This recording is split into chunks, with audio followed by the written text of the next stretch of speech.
العالمين اللهم صل وسلم وبارك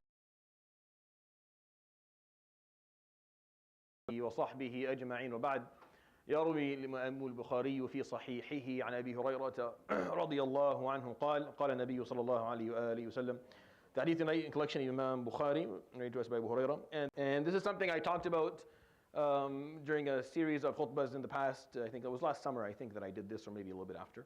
And I wanted to share with you maybe 6 or 7 hadith that talk about the concept of waqf. It's a very specific Islamic concept. It's something that we should, as Muslims, take some degree of pride in. That Allah subhanahu wa ta'ala granted this ummah this very unique aspect of how it supports itself, how it supports its initiatives. It's by waqf, by something by taking wealth and making or taking a state or taking some form of business that generates wealth and making everything that comes from it specific for the service of the ummah, or a service of a community, or even a service of a family. And the wording that the Prophet ﷺ used was not waqf. This was a word that was developed centuries later. Like once the Khilafah was established and we had wazarat, we had ministries, the word waqf was what in the proper Arabic word to explain what masajid were. So, but the word that the Prophet ﷺ used mostly in his ahadith, if you want to look this up, is the word ihtibas or ihtabasa. I'm going to share with you a number of ahadith where he used this term, and this is the term that he used during his life. He used the word waqf maybe once or twice, but this word was not as widespread until centuries later. So he says in this hadith, قال من احتبس فرسا في سبيل الله إيمانا بالله وتصديقا بوعده فإن شبعه وريه وبوله وروثه في ميزانه يوم القيامة.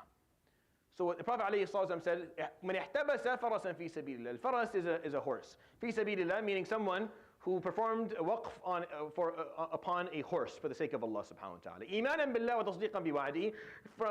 This is generated by his belief in Allah subhanahu wa ta'ala, acceptance of Allah, and belief in the fact that there is a reward coming يوم القيامة. And because of that, احتبس فرسا. احتبس meaning he took he bought or he owned a horse, and he said, this faras is waqf. This horse is an endowment for the sake of Allah subhanahu wa ta'ala. I'm not going to rent it to the army. I'm not going to sell it to the army. I'm going to make it waqf. It's not owned by me, and it's not owned by the army. It's not owned by anyone. Its only purpose is to be used for the sake of Allah subhanahu wa ta'ala, to serve the Muslims, to serve during the jihad or ghazw or whatever, right? So the Prophet ﷺ said, whoever does that, then shiba'ahu wariyahu, meaning when the horse, when the horse is eating, shiba is the act of filling your belly.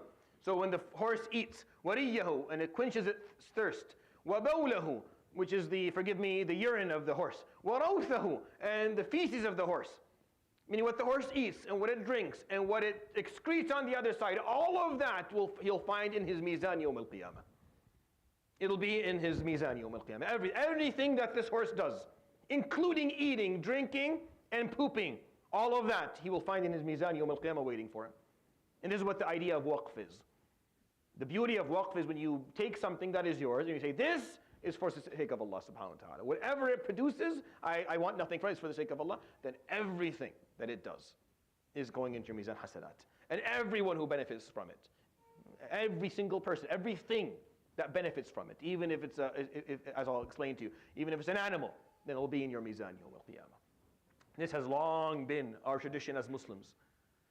All of this, quote unquote, fundraising dinners that we have. This is all because we stopped doing what we've always done. We never needed this garbage. We never needed it because people would do waqf. They would always have from their wealth something for the sake of Allah. There's if you go to Syria, this is before the war, I don't know anymore. You're driving behind like a bus or a taxi. There's bumper stickers. Syrians, they love their bumper stickers, and some of them are obscene. But you'll find this bumper sticker on every car, no matter how unreligious the person is. This is a guy who is sitting with his beer as he drives, all right? This is that type of guy. When he's done all of his wealth, he goes and he puts in a casino, right? He'll have on the bumper sticker, المركب اللي ما في شيء لله بيغرق. The boat that doesn't have something for the sake of Allah within it, that is waqf for the sake of Allah, will drown. It will sink. The boat that has not something within it that's for the sake of Allah will sink. So you'll get, you go in Syria, I remember this because I was an obnoxious 16-year-old who did this. You would go up to one of the guys who has a falafel place, and you'll say you want to sandwich falafel. How much is it for? He'll tell you, 15. بتقول له أعطيني إياها بالصلاة على النبي. Give it to me بالصلاة على النبي, meaning I'll pay you by saying اللهم صل على محمد وعلى آل محمد صحبي محمد, because I have no money. He'll give it to you. He'll give it to you. Because they all were taught that there's something that has to be mawquf fi sabilillah, right? Every single place that I am aware of the older mama, papa shops in Damascus, there is a table in that place that is waqf. A table. Like there's like 10 tables where you go sit down and have your hummus and food and falafel and whatever. There's one of those tables waqf. Whatever this table makes, at the end of the day, he goes, he puts in the thing of the masjid and goes home. This has always been our tradition as Muslims. We stopped this on an individual level, so we ended up with not enough money to actually, we can't fund our things anymore. Masajid, look, they open up, there's not enough in. They can't pay the bills, they can't pay the teachers, they can't do anything. So they have to go and act like they're white people. And they have to go and run their golf course, country club fundraising dinners. You buy the table for $500 or whatever other silly things that we do. Waqf in your wealth. Where's your waqf in your wealth? In your wealth. No one has to know about this. It doesn't have to be registered with the hukumi. Where's the waqf in your wealth? What day of the week do you work for the sake of Allah subhanahu wa ta'ala? The money that comes out of that day goes for the sake of Allah. Where? Which day of the week? Which half day of the week do you work and everything that comes out for the sake of Allah? This is the concept that we have as Muslims. I don't know at what point we lost it, but I came from a country where it still existed before the war. I remember it very clearly. They still had, like this was still there. Anyways, we'll talk about this more. يروي الإمام البخاري في صحيحه عن أبي هريرة رضي الله عنه قال النبي صلى الله عليه وسلم من احتبس فرسا في سبيل الله إيمانا بالله وتصديقا بوعده فإن شبعه وريه وبوله وروثه في ميزانه يوم القيامة.